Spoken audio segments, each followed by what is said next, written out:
कारे कारे, तेरी मोर मुकुट लटकनिया पे बलिहार साबुरे, बलिहार साबुरे। तेरे मर्द मर्द मुस्कनिया पे मर्द मर्द मुस्कनिया पे बलिहार प्यारे जो, बलिहार प्यारे जो। बलिहार साबरे बलिहार गाँव में।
चाल अजब मत बारी, लगती है प्यारी प्यारी। चाल अजब मत बारी, लगती है प्यारी प्यारी। चाल अजब मत बारी, लगती है प्यारी प्यारी। चाल अजब मत बारी, लगती है प्यारी प्यारी। मेरी पायल की जनकरिया पे, पायल की जनकरिया पे बलिहार साबरे, बलिहार साबरे। मेरे मर्द मर्द मुस्कनिया पे, मेरे मर्द मर्द मुस्कनिया पे बलिहार साबरे, बलिहार साबरे।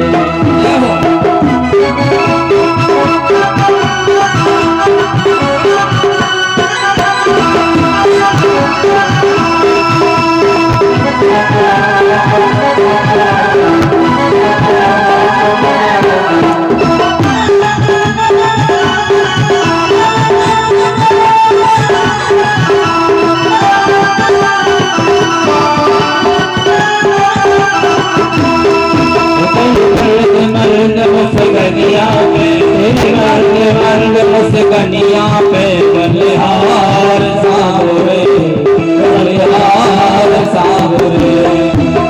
मेरे मर्द मर्द मुस्कनिया पे बलिहार प्यारे जो, बलिहार प्यारे जो। बलिहार साबरे, बलिहार साबरे। और जैसे भगवान मुस्कुरा रहे थे और भगवान ने कहा ध्रुव स्तुति करना तो चाहता है लेकिन बोल नहीं पाता है। 5 साल का बालक कैसे बोलेगा, कैसे भगवान बोलेगा। और संत भगवान ने कहा ध्रुव, और जैसे ही संपूर्ण ध्रुव जी के हृदय में प्रकट हो गया और जैसी भगवान ने मोकम करोति वाचालम पंगुलंगाचति गिरम यति कृपाताः वंदे परमानंद माधवम। जब भगवान की कृपा हो जाती है तो गूंगा भी बोलने लग जाता है और लंगड़ा भी पहाड़ पर चढ़ जाता है। भगवान ने बताओ, मीरा ने कभी कॉलेज थोड़ी पढ़ी है, लेकिन आज जो मीरा की लिखी हुई कविताएं अच्छे अच्छे पढ़ नहीं पाते। और जिस सूरदास जी ने कभी स्कूल का मुख नहीं देखा, लेकिन देखो पद कितने सुंदर लिखे हैं, कितने कितने सुंदर पद लिखे हैं। और भगवान ने परमात्मा की कृपा हो जाए, लेकिन परमात्मा तो स्वयं कृपा का सागर है और कृपा तो करता रहता है, कृपा बरसता है, बरसाता रहता है, लेकिन हमारा पात्र नहीं खाली। और गोविंद ध्रुव जी महाराज कहते, भगवान मेरी सोई हुई वाणी को आपने जगा दिया और आपके चरणों में बार बार कोटि कोटि बार प्रणाम करता हूं मैं। जीव की वाणी को सोई रहती है और कोई सद्गुरु जब आता है हमारे जीवन में, तभी हमारी वाणी, सोई हुई वाणी को जगाता है कोई। और जैसे ही ध्रुव जी कहते हैं धन्य हो गया, बोले वरदान मांगो, बोले मुझे कुछ नहीं चाहिए, बोले जिस काम के लिए तू आया था वो वरदान तो मांग, मुझे कोई इच्छा नहीं रही। जब परमात्मा मिल जाता है तो कोई इच्छा ही नहीं रहती है। और आज ध्रुव जी महाराज के मन में सारा तपस्या करने का मूल उद्देश्य था कि हमें पिता की गद्दी मिले, लेकिन यहाँ जब परमात्मा मिल गया तो इससे बढ़कर के क्या है कि तत्रापि सुनेतम अमृतम धृत कीर्तनम सदा। देखो भक्ति का सिद्धांत ये है, भक्ति क्या कहती है, भक्ति में देना देना होता है और संसार में लेना लेना होता है। जहां भक्ति होगी वहां तेरा तेरा होगा, और जहां महाभारत होती है वहीं तो, जहां मेरा मेरा है वहीं महाभारत है। और आज मेरे सहनशील बनना है, भगवान के भजन करो, केवल एक भगवान की कृपा हो जाए। कहते जा पर कृपा राम की होई और ता पर कृपा करें सब कोई। जब भगवान की कृपा होती है तो रिश्तेदार नातेदार सब जुट जाते हैं, और जब भगवान की निगाह टेढ़ी हो जाती है तो कोई साथ नहीं देता है, सब पीछे हट जाते हैं। तो भगवान की कृपा। और उसके बाद ध्रुव जी ने अपने पूज्य पिता के चरणों में प्रणाम किया और पिता महाराज मेरी सौतेली माँ के प्रति मुझे ऐसी माँ सबको मिले जो भगवान को प्रेरणा दे। यहाँ सुखदेव जी महाराज कहते हैं दो बताया, बोले पत्नी और धर्म पत्नी में अंतर है, एक होती है पत्नी और एक होती है धर्म पत्नी। यहाँ तुलसीदास जी महाराज ने रामायण में मंदोदरी को धर्म पत्नी नाम से संबोधित किया है। बोले महाराज धर्म पत्नी और पत्नी में क्या अंतर है? पत्नी वो होती है जो संसार की ओर खींचती है, अपने पियर की ओर खींचती है और संसार में बसा करके रखती है, वो है पत्नी। और धर्म पत्नी कौन है? धर्म पत्नी जो धर्म के मार्ग पर चलाए, चाहे पति कैसा भी हो, लेकिन वो भगवान की ओर खींच करके ले जाए। चलो आज आपको पूजा करनी है, आज चलो मेरे साथ मंदिर जाना है, वो धर्म पत्नी है। मंदोदरी ने बार बार रावण को समझाया कि प्रभु आप गलत कर रहे हो, आप राम के सिया को वापसी कर दो। लेकिन रावण ने एक बात नहीं मानी। तो जो धर्म के मार्ग पर चलाते हैं वो धर्म पत्नी हैं, और जो संसार में फंसा कर रखते हैं वो पत्नियां हैं। तो सभी माताएं मैंने धर्म पत्नी बने, धर्म के मार्ग पर चलाना और संसार को भी चलाना है, क्योंकि माँ ही आदि शक्ति है, नारायण कुछ नहीं कर सकते।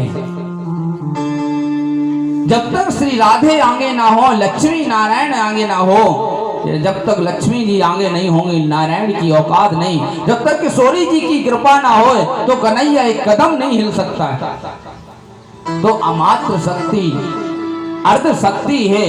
तो आप धर्म के मार्ग पर चलाएं। आप चाहें तो घर को स्वर्ग भी बना सकती हो, और आपको चाहें तो घर को मंदिर बना सकती हो, और आप चाहें तो घर को नरक भी बना सकती। केवल आप हो, आप जैसा चाहो तो वैसा हो जाएगा। लेकिन हमारी जहां माताएं रहें उस घर में स्वर्गवास हो जाता है, स्वर्ग बन जाता है। जैसे नारायण स्वयं यहाँ रहते, क्योंकि आप लक्ष्मी हो, और जहां आप रहोगे वहां नारायण ही रहेंगे। ध्रुव जी महाराज की इच्छा थी लेकिन वन में ऐसी माता के कारण से मुझे वन में जाने को मिल गया। और आगे चल करके सुखदेव जी महाराज कहते हैं सबसे बड़ा प्रायश्चित है केवल गोविंद का कीर्तन करें। क्योंकि अगर ध्रुव जी महाराज भगवान का भजन नहीं करते, अगर सोतेली माँ ने प्रेरणा नहीं दी होती तो क्या भगवान प्राप्त होते? नहीं होते। लेकिन यहाँ भगवान भी प्राप्त हो गए और यहाँ गद्दी भी प्राप्त हो गई है। और आगे एक राजन मुझे एक कथा है यार, सुखदेव जी कहते, राजन सुखदेव जी कहते मेरा ऐसा मानना है कि एक बार जिसने अपने कृष्ण के चरणों में मन को लगा लिया वो संसार की ओर कभी नहीं मुड़ सकता है। सुखदेव जी ने वर्णन किया है राजन।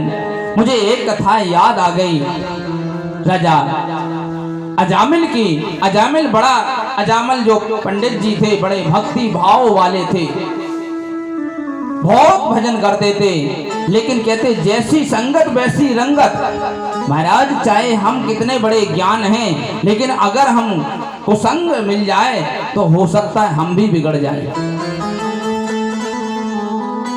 तो अजामिल महाराज बड़े तपस्वी, बड़े ज्ञानी और अपने गुरुदेव की सेवा करते थे और गुरुदेव महाराज की सेवा में। लेकिन गुरुदेव ने कहा बेटा आपको जंगल वाले रास्ते से जाना, इस गांव वाले रास्ते से नहीं जाना।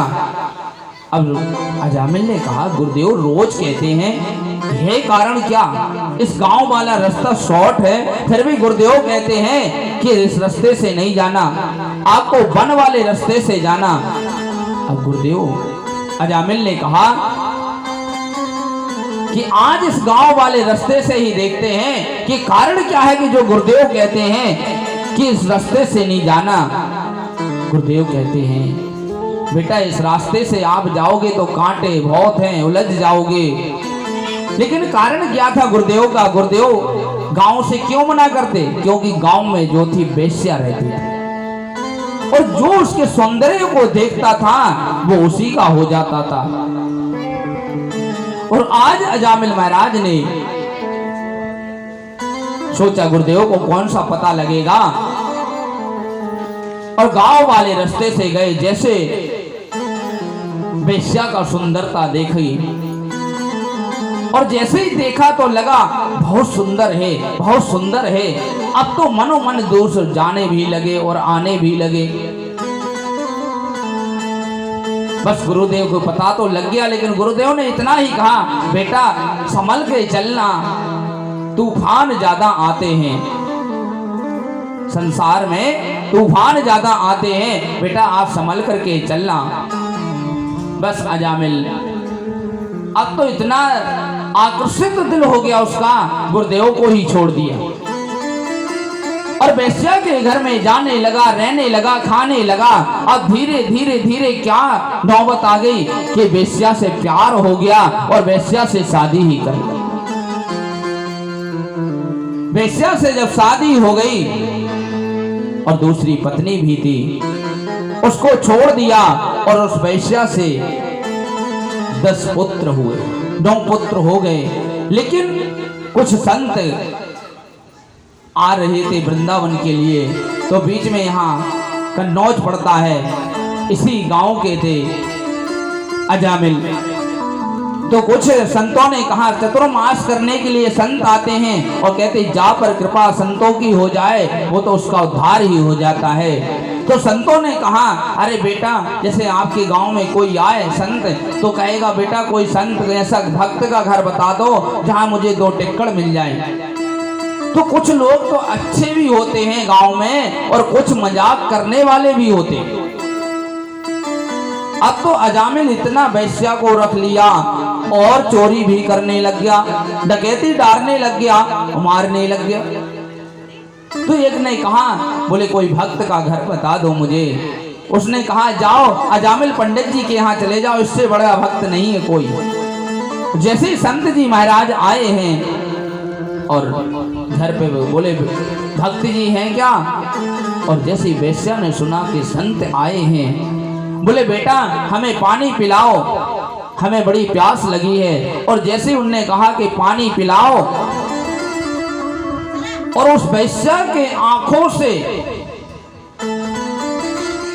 आंसू की धारा बह चली कि संत ने तो पानी मांगा है और हम उस पानी पिलाने के तो योग्य नहीं हैं। लेकिन उसने झूठ नहीं बोला और बोले, बड़े चरणों में गिर करके बोले, संत भगवान मैं आपको प्रणाम करती हूँ दूर से और क्षमा कीजिए, कोई अजामिल भक्त नहीं है और ना मैं ही भक्त हूँ, मैं एक गड़का हूँ और वैश्या हूँ महाराज, मैं आपको पानी कैसे पिला सकती हूँ, मैं पानी कैसे पिला सकती हूँ।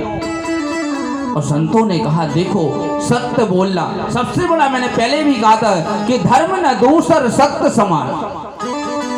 और संत प्रसन्न हो गए, बोले बेटा आप कोई बात नहीं, लेकिन तुम्हारे घर का सूखा सामान दे दो मुझे, सूखा सामान में कोई दोष नहीं, और हम जाकर के पेड़ के नीचे प्रसादी बना लेंगे।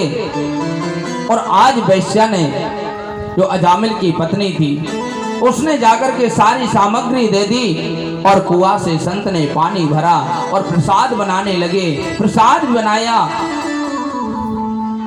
और जैसे ही संत आए आधी रात में और मारने के लिए संत दौड़े, संतों को दौड़े, तो जैसे ही गड़काया, बोले मैंने रुकाया है इनको। और जैसे ही अपनी पत्नी की आवाज सुनी बिल्कुल कमजोर पड़ गए और जैसे प्रसाद सुबह जाने लगे वृंदावन की ओर, तो संतों ने कहा कि अजामिल हमें आपसे दक्षिणा लेने की इच्छा है और हमने आपके घर में भोजन किया है, और भोजन अगर ब्राह्मण करता है तो उसको चाहे 1 रुपये दो चाहे 2 रुपये दो, लेकिन ब्राह्मण को दक्षिणा जरूर देना।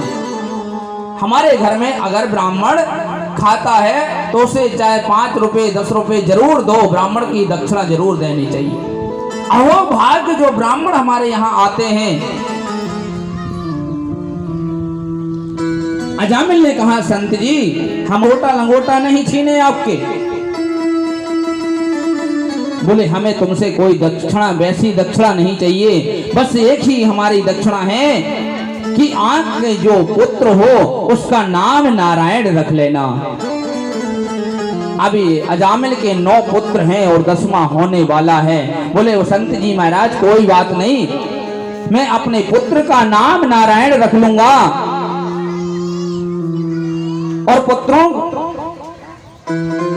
10वां पुत्र जैसे ही हुआ